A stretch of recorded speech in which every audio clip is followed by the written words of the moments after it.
Three men froze to death in the backyard of their friend's home on January 7th in Kansas City. It's an absolutely bizarre case, but here's everything we know so far. This is the home in Kansas City where everything happened. 38-year-old Ricky Johnson, 36-year-old Clayton McGeeney, and 37-year-old David Harrison were all at this home that was being rented by their friend Jordan Willis. The men had all been friends since high school and had come over to watch the Chiefs game, but none of them ended up making it home. Family members of the three men had been trying to locate them for a couple days with no luck. On Tuesday, one of the men's fiancés ended up coming to the home and seeing that the men's vehicles were still parked out front. She ended up going to the door, banging several times with no answer. Reportedly, she ended up breaking a window and going inside the home. She was trying to find someone home. No one was answering. So when she went out to the back porch, she ended up finding a body.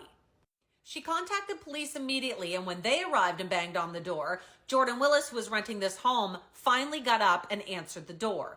He let them in voluntarily. They searched the premise, and they ended up finding two other bodies in the backyard. So all three men had been found frozen, apparently, in the backyard.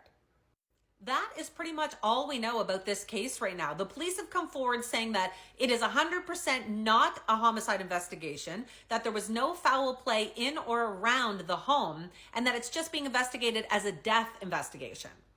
Everyone right now, including police, are anxiously awaiting the autopsy results and the toxicology report, wondering how three men in their 30s could freeze to death in the backyard of a home in Kansas City when the temperature was just -1. The friend that was renting this home, Jordan Willis, his lawyer has come forward and made a couple statements. Things have kind of changed over the days, and it's making people extremely skeptical. What the lawyer has said is that Jordan absolutely had nothing to do with the death of his three friends, that he's extremely upset, and that he's also waiting anxiously for the results. Now, according to Jordan's lawyer, he first said that Jordan had gone to bed before the men had left, and so he didn't know when they left or what shape they were in when they left. That has now changed, and the lawyer says that Jordan actually walked the three men to the door, said goodbye, and then went and fell asleep.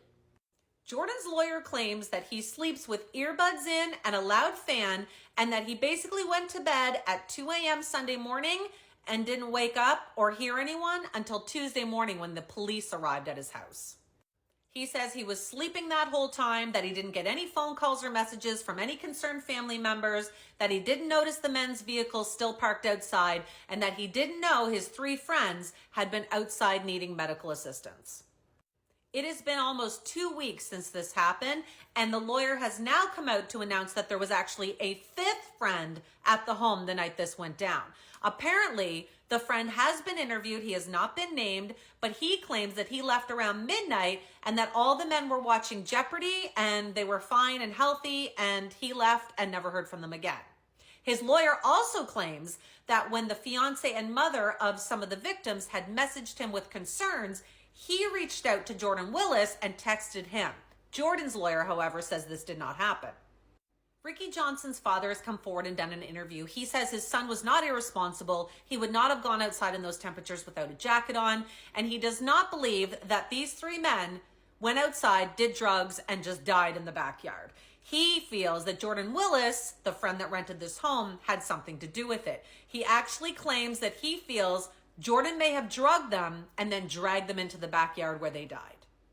Ricky Johnson's brother has now also come forward. He says that the story is just not adding up. He says there's too many unanswered questions, and the only person that has these answers as to what went on is Jordan Willis, the fellow who rented the home. He claims that his family cannot move on until they find out what happened to their brother. It doesn't look like we're going to know any more information until the autopsy results come back and the toxicology report.